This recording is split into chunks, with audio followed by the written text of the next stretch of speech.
Today we're going to work on my 98 TJ I just picked up.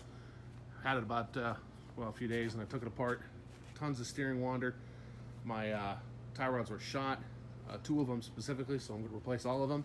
I found online the TJ to ZJ heavy duty steering linkage upgrade for a good price. It doesn't require reaming out any of your control arms.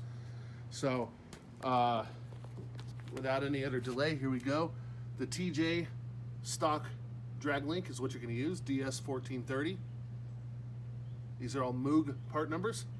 Okay, first upgraded part you're going to go ahead and use, ZJ tie rod bar, DS1312. Couple of tie rod sleeves.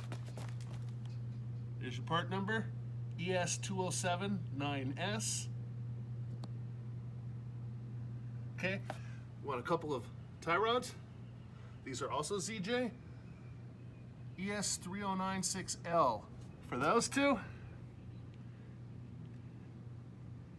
And may as well pick up a new steering damper.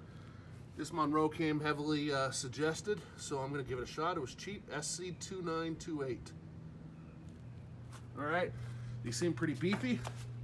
I'm going to try to hold them up. I got a lot of sun on my screen, so it's hard to see the screen and record here at the same time.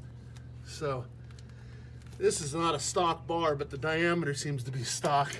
And right offhand, the difference is pretty substantial. So I'm gonna go ahead and install these, and I'll put them side by side on the ground level and show you a better comparison. This isn't really meant to be a hardcore how-to tutorial. Here's some basic tools I've assembled. You might want some needle nose also. Ball joint separator. I'm going to try to do it without it because I really am too lazy to take the wheels off. But this works pretty good if the big hammer doesn't work. You know, you slide that basically like this. You can get these anywhere, AutoZone, Harbor Freight, whatnot. Slide that right over the ball joint. Of course, put a socket on there, twist it, and the ball joint will come undone. I'm going to try whacking it a couple times with the sledge. I'm not worried about messing up the end of the nut because I'm not reusing any of these parts. So you can whack it here between them, whack it on top, whatever. So I'm going to pull this apart. I'm going to pull the other side apart. Then of course I'm going to pull it apart here at the Pitman arm. And should all drop down as one unit after that. So here goes nothing. It's in this. It was really easy. Once I took the nut off on either end, I hit it on the head with a hammer, came straight off. The hardest part I had was the Pitman arm right there. It just didn't want to come out, and there's no room to hit it from underneath. So I used, I think they're called pickle fork, in a sledge, and just wedged it right there between the ball joint, and of course whacked the hell out of the end. Finally popped loose. Here's comparison. I got the bars reversed from the position it's going to be installed. But you can tell the huge difference in thread diameter. Of course, your TJ will have a stock arm, and you would have been able to see the difference in beefiness here. So this looks like it's going to be a good, very cheap improvement that's not costing me any more than if I was just using all stock TJ stuff. Okay, here we are. I'm pre-assembled side by side. Like I said, track bars are the same, and threads are actually bigger on the drag link, I should say, than they were on the stock. I think that's the track bar. But it's a pretty good setup.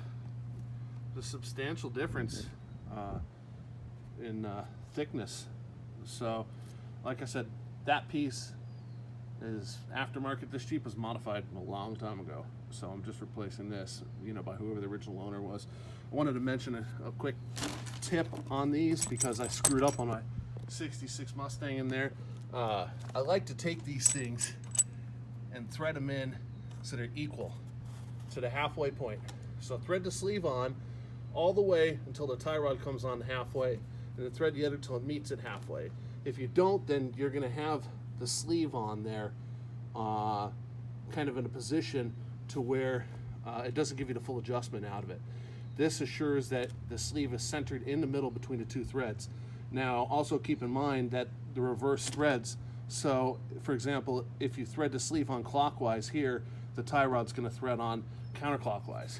So then when I crawl under there, all I'm going to do is I'll just hold the tie rod and then adjust the sleeve out to get it into the position where I want it, and I'm just going to pop it on and torque it on. This whole project is really fast. I mean, really fast. There's no reason why even a beginner couldn't get this done in a couple of hours from start to finish. So I'm enjoying this. This is a good, easy project. Unfortunately, I'm not looking forward to the transfer case, which is next. It's all done. I painted the parts because they look like they're bare steel. Can't drive it yet because the transfer case is disconnected, but I'm really pleased with how it turned. Everything is solid. Took me an hour, 2 hours from start to finish, taking my time. Nothing tricky. I torqued the 55 pounds to all the ball joints. Okay. The Monroe strut was 35 pounds for the nut on top and the nut on the bottom. And that's about it. I greased it up, and I cannot wait to drive this thing. I suggest this to anybody who wants a heavy-duty upgrade without any hassle. If your drag link, the bar on the top is already good, just go ahead and get your 2 tie rods and the sleeves and the TJ bar on the bottom, and you can reuse your drag link up on top, but I generally always replace all that stuff at the same time, so you don't wind up mixing old tie rods and old parts with new parts. Thanks for tuning in, and hopefully I'll get to wheel this thing here pretty soon.